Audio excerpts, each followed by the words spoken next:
Dear servant of God, itago niyo na lang po ako sa pangalang Gareth.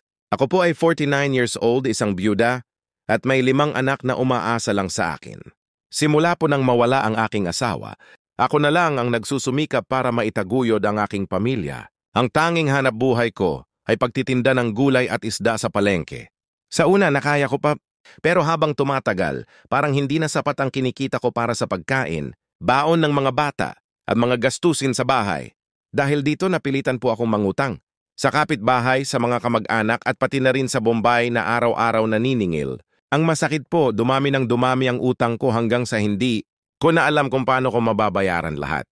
Minsan po nagtatago na lang ako kapag may kumakatok. Pinipilit kong turuan ang mga anak ko na manahimik para akala ng naniningil ay walang tao.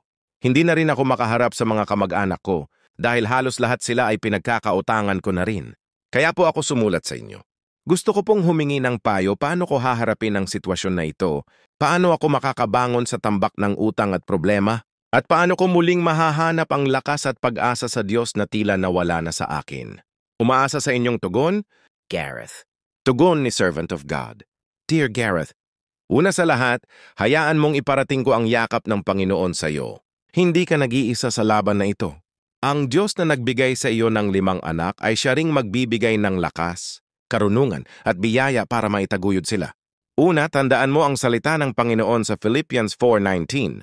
But my God shall supply all your need according to His riches in glory by Christ Jesus. Hindi sinabi ng Diyos na baka o posible kundi tiyak. He shall supply all your needs. 2. Harapin ang utang, huwag takasan. Huwag ka nang magtago o magtulog-tulugan. Mas mabuti pang kausapin ang pinagkakautangan at ipaliwanag ang iyong sitwasyon.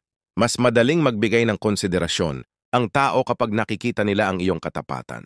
2. Magsimula sa maliit maging tapat. Kung hindi mo kaya bayaran lahat agad, unti-untiin mo.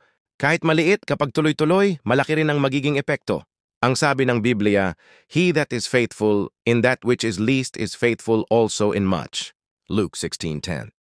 3. Kapit sa panalangin, hindi sa takot. Sa halip na magtago sa takot, lumapit sa Diyos sa panalangin. Ialay mo ang bawat araw sa Kanya.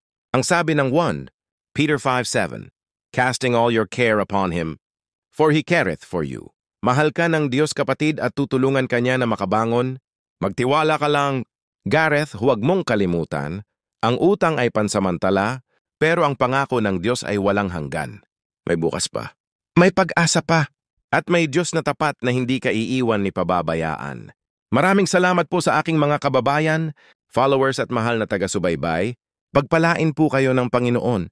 Thanks for support once again and God bless. Tag and share sa mga friend mo na nakakaranas ng financial crisis to encourage them.